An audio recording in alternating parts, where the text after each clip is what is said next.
بسم اللہ الرحمن الرحیم. السلام علیکم. میں ہوں Muhammad Idrees Awan, advocate from Abbottabad. آج جس ٹاپک پہ بات کروں گا وہ ہے گھر سے لاپرواہی بچے کی تباہی. جب گھر سے ہم لاپرواہی برتیں گے اپنے بچے کے ساتھ, جب گھر سے ان کو اس کا خیال نہیں رکھا جائے گا تو بچہ ہمارا تباہ و برباد ہو جائے گا. اس میں ماہرین تربیت جس بات پر سب سے زیادہ زور دیتے ہیں وہ یہ ہے کہ قوم کے ہر فرد کو اس کی اہلیت کے مطابق مقام ملنا چاہیے. یعنی جتنی اس کے اندر اہلیت ہے اس کے مطابق اسے اپنی کامیابی ملنی چاہیے, اسے اس کے مطابق فیسیلیٹیٹ کرنا چاہیے, اسے اس کے مطابق مقام ملنا چاہیے اسٹیٹ کے اندر یا گھر کے اندر.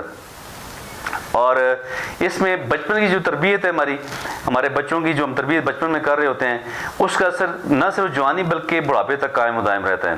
یعنی اسی فاؤنڈیشن, یعنی وہی فاؤنڈیشن ہے جس پہ یعنی کہ بلڈنگ کھڑی ہو کر تو لاسٹ تک پہنچتی ہے, اور بڑھاپے تک یعنی بڑھاپے میں بھی اس بچپن کی تربیت کا ہمیں فائدہ ہو رہا ہوتا ہے. اگر صحیح معنی میں بچوں کی تربیت اور موضوع اصولوں پر کی جائے تو ساری زندگی وہ کمرانی اور مسرت کی دولت سے مالا مال رہتے ہیں. یعنی کہ وہ اگر صحیح معنوں میں اگر صحیح اصولوں کے تحت ہم ان کی تربیت کریں اور مناسب رویوں سے ان کے ہم ڈیل کریں, انہیں ہمیں مقام پہ پہنچائیں, ان کی ہمیں بڑھوتری کر کے انہیں یعنی کہ جوانی تک پہنچائیں, تو میں سمجھتا ہوں جی کہ وہ ساری زندگی کمرانی اور مسرت سے یعنی کہ انجوائے کریں گے, وہ کامیاب بھی ہوں گے, انہیں خوشیاں بھی ملیں گی, ان کے اندر اعتماد بھی ہوگا. اور والدین کو چاہیے کہ سب سے پہلے یعنی کہ بچے کی مادی ضروریات کا خیال رکھیں. یعنی اس کا یونیفارم اچھا ہونا چاہیے, اس کے کپڑے ٹھیک ہونے چاہیے, اس کی خوراک ٹھیک ہونی چاہیے, اس کی صحت کا خیال رکھا جائے, اور اس کی ہر چیز جو اس کو ضرورت ہے بچپن میں, اس کو کھلونوں کی ضرورت ہے, اسے کھیلنے کی ضرورت ہے, اسے اس کا یعنی بھرپور بچپن اس کو ملنا چاہیے. جتنی بھی آپ کی استطاعت ہے اس کے مطابق بھرپور بچپن آپ اپنے بچوں کو دیں, ان کو پورا ٹائم دیں, ان کی ہر چیز کا خیال رکھیں, تب جا کر ان کی شخصیت ایک مثبت شخصیت ہوگی اور ایک اچھا اثر پڑے گا اس کی شخصیت پہ, اور ایک پر اعتماد شخصیت ہوگی. اس کے علاوہ برابری کی سطح پر پیار دینا چاہیے. ہم اکثر دیکھتے ہیں جی کہ جو بچہ ہمارا ذرا پڑھنے میں اچھا ہوتا ہے ہم اس پہ زیادہ توجہ دے رہے ہوتے ہیں, جو تھوڑا سا نالائق ہوتا ہے, جو کام نہیں کر رہا ہوتا یا تھوڑا سا لاڈلا ہوتا ہے, بات نہیں سن رہا ہوتا, تو ہم اس کی پرواہ ہی نہیں کرتے, اسے ہم اس سختی سے پیش آتے ہیں, اسے ہم جسمانی سزا دیتے ہیں, اسے ہم ڈانٹ ڈپٹ بہت زیادہ کرتے ہیں. پھر گھر میں تمام افراد کے سامنے اس کی تذلیل کر رہے ہوتے ہیں, ہم اسے زیادہ ڈانٹ ڈپٹ کے اس کو برا بھلا کہہ رہے ہوتے ہیں, جس سے وہ بچہ احساس سے کمتری کا شکار ہوتا ہے, اس بچے کے اندر اعتماد کی کمی ہو جاتی ہے. تو یعنی کہ برابری کی سطح پر پیار دینا. اس کے علاوہ متوازن رویہ اور شفقت سے یعنی کہ پیش آنا. اور جو بچہ گھر سے شفقت اور متوازن رویہ سے یعنی کہ ٹھکرایا ہوا ہوتا ہے تو اکثر ایسے بچے جو اپنے والدین سے بھی بددل ہو جاتے ہیں, کہ وہ اپنے والدین سے بھی تنگ آ جاتے ہیں کہ ہمارے کیسے والدین ہیں جو کہ ہمارے ساتھ کوئی شفقت نہیں کر رہے, ہمارے ساتھ رویہ ان کا اتنا سخت ہے اور کوئی متوازن رویہ ہمارے ساتھ نہیں برتا جا رہا, دوسرے بھائی کا بہت زیادہ خیال رکھا جا رہا ہے, اس کا خیال نہیں رکھا جا رہا. تو اس طرح وہ ایسے بچے جو ہیں اپنے والدین سے بھی یعنی بددل ہو جاتے ہیں, بدظن ہو جاتے ہیں, اور انہیں نفرت ہونے لگتی ہے کہ ان کے ساتھ ایسا رویہ کیوں رکھا جا رہا ہے. اس کے علاوہ گھر سے ٹھکرائے ہوئے بچے جو ہے نا جی باہر غیر لوگوں میں جو ہے نا شفقت اور جو ہے نا جی محبت تلاش کرتے ہیں.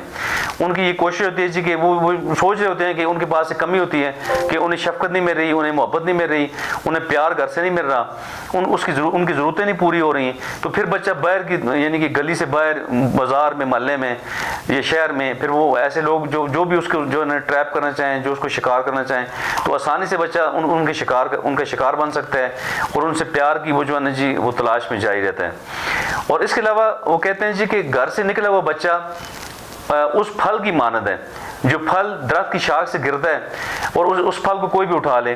تو اسی طرح اس بچے کی مثال ہے کہ جو بچہ گھر سے ٹھکرایا ہوا ہوتا ہے تو باہر گلی میں اسے کوئی بھی جو ہے ابیوز کر سکتا ہے, اسے کوئی بھی اپنی لائن میں لگا سکتا ہے, اسے کوئی بھی کچھ بھی کہہ سکتا ہے. وہ معصوم ہے, وہ بچہ ہے, وہ کوڑا کاغذ ہے, اسے اپنے اچھے برے کا کوئی پتہ نہیں ہے. تو لہٰذا جب ہم گھر سے بچے کو اس کی ضرورتوں کا خیال رکھیں گے, اسے گھر سے ہم ہر چیز یعنی کہ اس کی میسر اپنی طاقت کے مطابق اسے دیں گے, اسے جسمانی سزاؤں سے بچائیں گے, اس کی عزت کریں گے, اس کا احترام کریں گے, اس کی یعنی ایسی تربیت کریں گے اسلامی اصولوں کے مطابق, تاکہ ہمارا بچہ جو ہے نا جی ایک اچھا کانفیڈنٹ بچہ ہو, ہمارا پراعتماد بچہ ہو, تاکہ اس میں آگے بڑھنے کا کرج ہو, اس کے آگے بڑھنے کا حوصلہ ہو, اسے خوشیاں ملیں گھر سے, تاکہ وہ اچھا ایک شہری بن سکے. اس کے علاوہ وہ کہتے ہیں جی بچے اپنے والدین کے پاس امانت ہیں. کہ وہ امانت میں کتنا اس میں اپنا رول پلے کرتے ہیں، کیا وہ اپنی امانت میں خیانت تو نہیں کر رہے. تو اس لیے ہمیں اپنی امانت میں خیانت نہیں کرنی چاہیے. ہمیں اپنے بچوں کو اچھے طریقے سے اچھی تربیت دینا چاہیے، ان کی ضرورتوں کا خیال رکھنا چاہیے، اور انہیں ہر طرح کی سزا سے بچانا چاہیے، ان کی عزت کا خیال رکھنا چاہیے، اور انہیں دوسرے بچوں کے سامنے، دوسرے لوگوں کے سامنے ڈانٹ ڈپٹ سے ہمیں باز آنا چاہیے. ہمیں نہیں چاہیے کہ ہم کسی بھی شخص کے سامنے اپنے بچے کو ڈانٹیں. اکیلے میں سمجھائیں، بٹھا کے سمجھائیں، طریقے سے سمجھائیں، تھوڑی سختی بھی کر لیں لیکن اکیلے میں، گھر میں، اور بڑے مناسب انداز میں. اس کے علاوہ ہم ان پہ اعتماد کریں اور ان کی ضرورتوں کا پورا خیال رکھیں. تو یہ چند باتیں تھیں.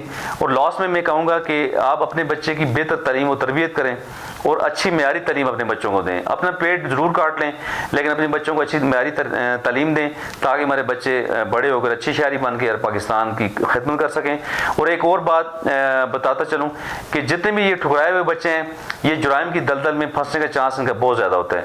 کوئی بھی بڑے مجرم آپ دنیا میں دیکھیں، انہوں نے اپنے جرائم کی جو شروعات کی ہیں وہ اپنے بچپن سے کی ہیں. اپنے گھر سے والدین نے مارا ہے، اسکول سے ٹیچر نے مارا ہے، جنسی تشدد ہوا ہے یا جسمانی سزا اس کو دی گئی ہے. تو ایسے بچے جو ہے احساس کمتری میں کا شکار ہوئے ہیں اور آگے چل کے وہ بڑے جرائم میں ملوث ہو گئے تو ایک بہت بڑے مجرم بن چکے ہیں. تو اس لیے ہمیں ان تمام چیزوں کا خیال رکھتے ہوئے اپنے بچوں کی تربیت کرنی ہوگی اور اپنے بچوں کی اچھی تعلیم دے کے انہیں اور اچھا شہری بنا کر پاکستان کی خدمت میں اچھا یعنی ایک شہری پیش کرنا ہوگا اور اپنی امانت کو اچھے طریقے سے یہ مقام پہ پہنچانا ہوگا.